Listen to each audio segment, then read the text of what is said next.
Bitcoin Well, and El Salvador. So just some context for anybody listening that hasn't heard the news. Salvador, a South American country, has legalized the usage of Bitcoin, so to say. It turned it into legal tender. So vendors can use it, the people can use it, and they're setting up wallets for their citizens to be able to use it. And companies are literally going around onboarding people onto Bitcoin. In some cases, even giving them free Bitcoins. On the, it's really loud, man. oh, sorry. Yeah. I was, yeah, I was just repositioning. Okay. Yeah, so in some cases, companies are going around El Salvador, onboarding the citizens and giving them free Bitcoin under the condition that they keep the Bitcoin. And on one hand, you could say that's good. On the other hand, you could say it is a little bit weird. It's like it's like evangelizing without going into religion. But that's what Bitcoin resembles a lot, because they have a very core following, and it's almost like a cult at this point. The people in the core of it. But just to get back to El Salvador, this is the first time that's happened. So that's the first company that is putting Bitcoin on its balance sheet and allowing people to transact with it. And this has incredible ramifications, and it's like the world's guinea pig in terms of using a new currency, and all of the interesting things that might happen. Um, and the positive effects that it might have are yet to be seen. But in essence, the philosophy of it is, fix the money, fix the world. And I'm I'm not sure how many people know Jack Mallor, who's the CEO of Strike, but he gave the presentation at the Bitcoin conference in Miami that then introduced the president of El Salvador, and uh, where they made the announcement that Bitcoin is going to be legal tender in El Salvador. Uh, if you haven't seen the presentation, I would highly recommend you watch it. It's quite emotional. The guy's crying and everything in the presentation.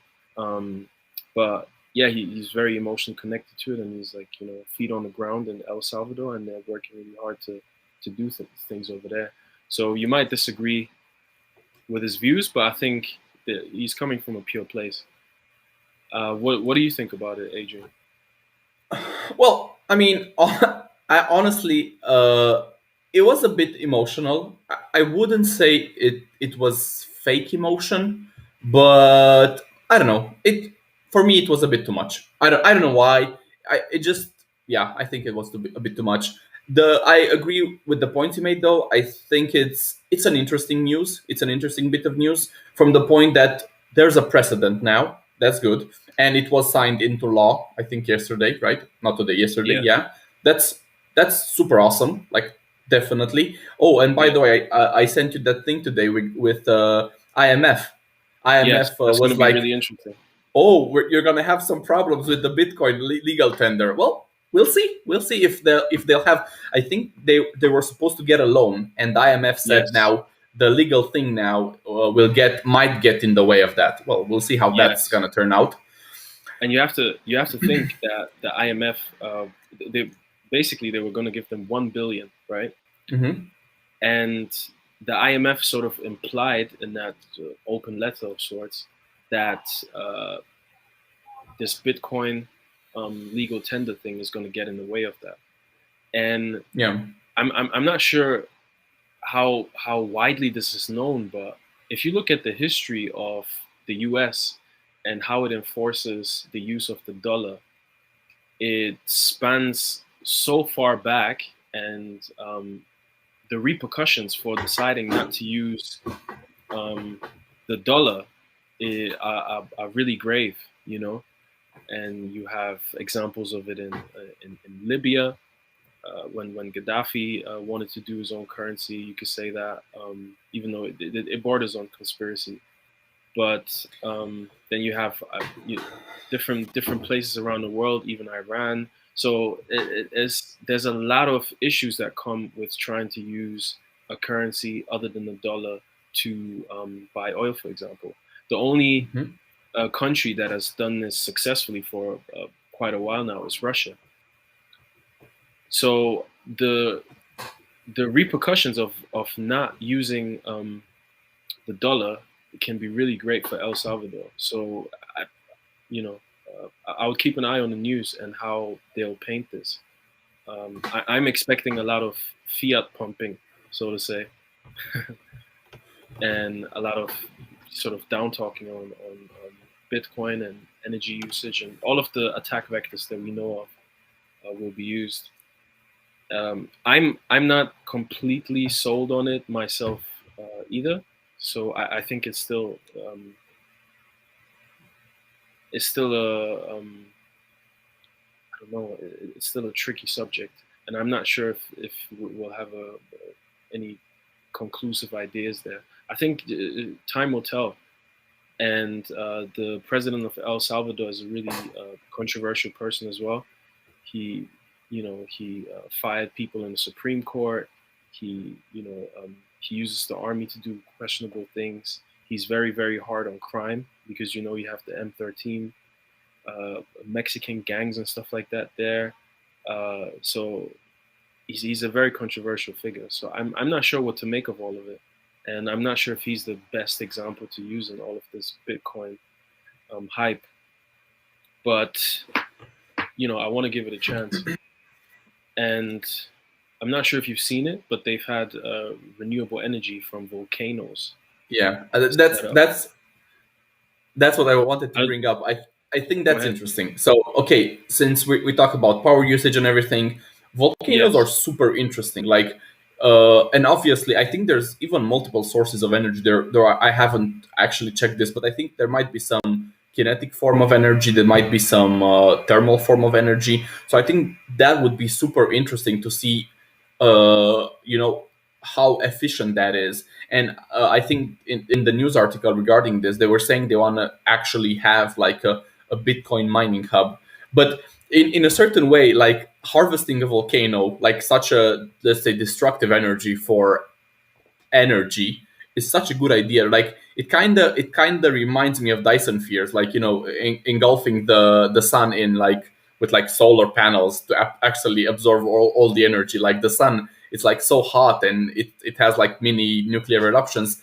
If you can capture that energy, that would be super awesome. And obviously, since it's like natural, it's renewable. Like you're not using energy. This is just a basic function of the earth. That's amazing. Like honestly, that's Yeah. amazing. We don't know Yeah. anything about the efficiency, but it's kind of amazing in Yeah. in the thing itself. And this is the first time I've heard of this, that you can actually use volcanoes to generate electricity. But in theory, it makes complete sense. It's heat, so you should be able um, Yeah.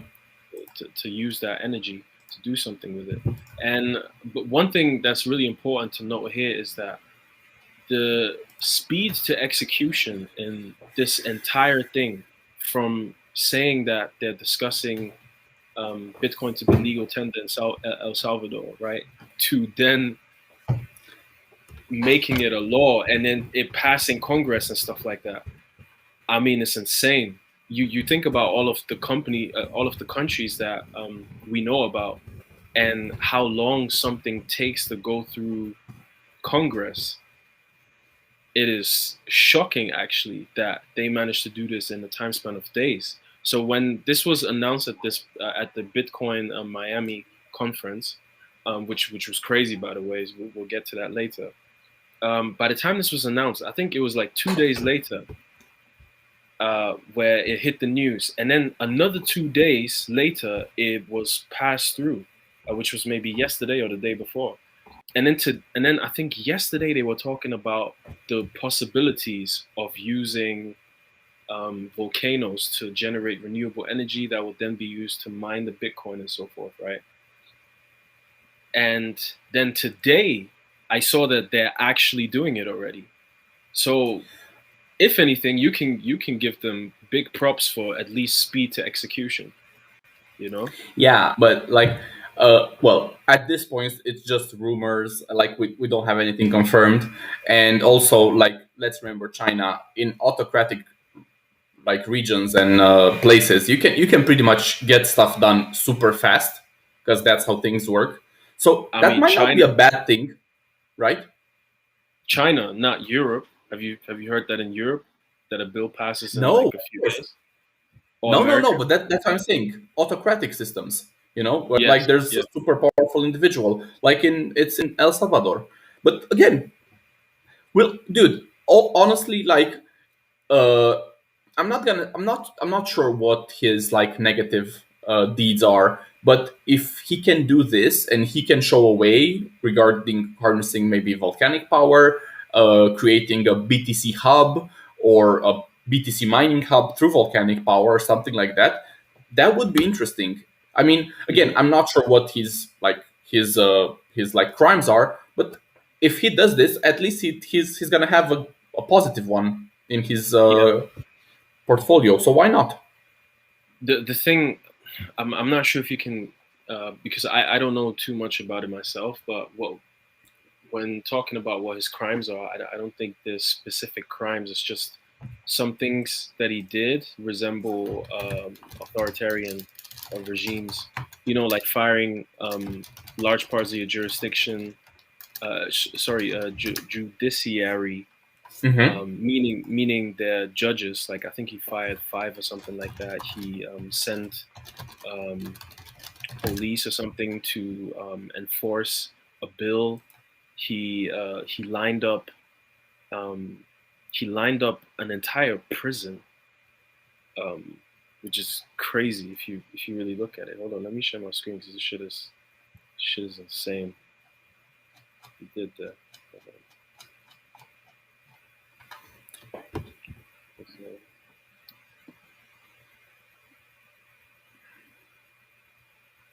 So he lined up an entire prison, right, to take a picture of as a sort of form of humiliation. Mm-hmm. Um, because the crime in El Salvador is like something you won't see in many places. Like it's really crazy. You People get stuck up in restaurants and everything. You see this? You see it? I'm adding it now. No, as in, can you see my screen? Yeah, it's visible now. Okay, okay. So this is what he did. You see that? Mm-hmm. Mm-hmm. And obviously, people say that and stuff like that, so they deserve it or whatever. But I do think respectable politicians, they won't resort to, I don't know, mass shaming people like that. Mm-hmm. Um, so it's just one of many things. Hold on, let me share this. Yeah, it's just one of many things that he did that are just like a bit weird, and it just doesn't paint the right picture. But you do have to say that like crime in El Salvador is just next level, because Mm-hmm. of all the gang culture there. The other thing you also have to say is that I think crime since he came into office went down 40%, and that's quite a strong statistic. So 40% for crime to go down, you have to give him some props. And then now this Bitcoin stuff. So you can knock his approach, but at certain stages of a country's development, like El Salvador, you do need a very strong personality that can cut through and make decisions very quickly. And he's proven to do that. So let's see what comes of it. Yeah. Oh, yeah. It's an interesting subject. Like the matter itself, even with the crime, I think there was some similar statistics regarding this as well in Mexico, like when they had cartel problems. So I don't think necessarily the number of crimes going down is necessarily a good thing. It might just be, I don't know, a semi, I don't know, uh, acceptance of crime. But yeah, let's not go there. Let's just wait and we'll see the results in like time, and we'll see if he's doing better, if he's doing worse. I know El Salvador was the first place globally in terms of deaths per capita. I think Hmm. even it might have been gun deaths, but yeah, I'm not sure exactly if that's true. Yeah, And I know it's not the case anymore, so I guess that's a yeah. win. I mean, But I've yeah. I've had a friend that told me that he went to El Salvador and they would be sitting at a restaurant and people just come in and stick the restaurant up, and Hmm. as soon as the people leave, it's just business as usual because this happens every other day. Yeah. And they get into a bus and the bus driver intentionally doesn't go or stop at certain stops because he knows that he's going to get stuck up there. Somebody's going to come in with a knife and try and get all the money. So Hmm. so crime in El Salvador is like nothing you've ever seen, probably. So I try and cut the guy some slack because all of the news that I read, or all of the negative news that I read about this guy from El Salvador, is from here. I don't read news from over there, and apparently has a really high acceptance rate over there. Hmm. So yeah, uh, it'll be interesting to see what's going to happen. With this whole Bitcoin thing, and it'll be interesting to see what they're going to do, because you think about it, it's like if the IMF is offering you 1 billion, right, and then you make Bitcoin legal, which is contrary to the goals of the IMF, then they're gonna see if you cave in or not. We're gonna see if you cave in or not. Yeah. Because if you want that billion, you won't, or you will reverse this whole Bitcoin thing, and stick to the IMF's rules. But if you don't, and if you really think that Bitcoin is this revolutionary financial asset, then you'll go ahead with those plans, regardless of whether the IMF is giving you a billion. Yeah. I like Uh, the guys giving these elaborate comments. I love yeah. it. To see it. Go ahead. You were gonna say? No, I just wanted to say that uh, I I wouldn't even like. I'm not gonna comment on this topic right now. Again, the guy hasn't taken office for long. I think it's less than 2 years. Uh, he again, like you said, he has some apparent results. He's doing these moves. At least it's. I mean, even if I don't agree with the whole crypto narrative, I do agree that to a certain extent it's a bit more transparent. It's maybe a bit more decentralized. Obviously, that's the buzzword. But yeah, I do agree with that. So I don't think this would be. I see it as a positive, and I see it as a good direction to go in. Whatever happens afterwards, I guess we'll see in time. I was mentioning on some group chats, I think with the guys as well, that I expected countries which are more technologically inclined, countries which are that are innovation and crypto hubs to do this first, maybe Singapore or Switzerland, but they didn't. I assume there can be a million reasons for this why they Yeah. didn't. But again, just somebody doing it first creates a precedent. Precedent. I think precedents are good. Yes, Uh, absolutely. yeah, that's about it. And like even some other cryptos have talked about going to certain countries, some of them in Africa, and they said they're gonna help the systems there, Cardano being one of them. And honestly, Ethiopia. huh? Cardano is in Ethiopia. Yeah, exactly. Yeah. That's awesome. Like if you can help an emerging country or an emerging market leapfrog some, maybe not. I mean, obviously, yeah. Okay, let's not go into the whole banking topic, but like if you can help them leapfrog some parts of like financial evolution or maybe technical evolution, why not Yeah. do it? That's always a good Yes, thing. absolutely. So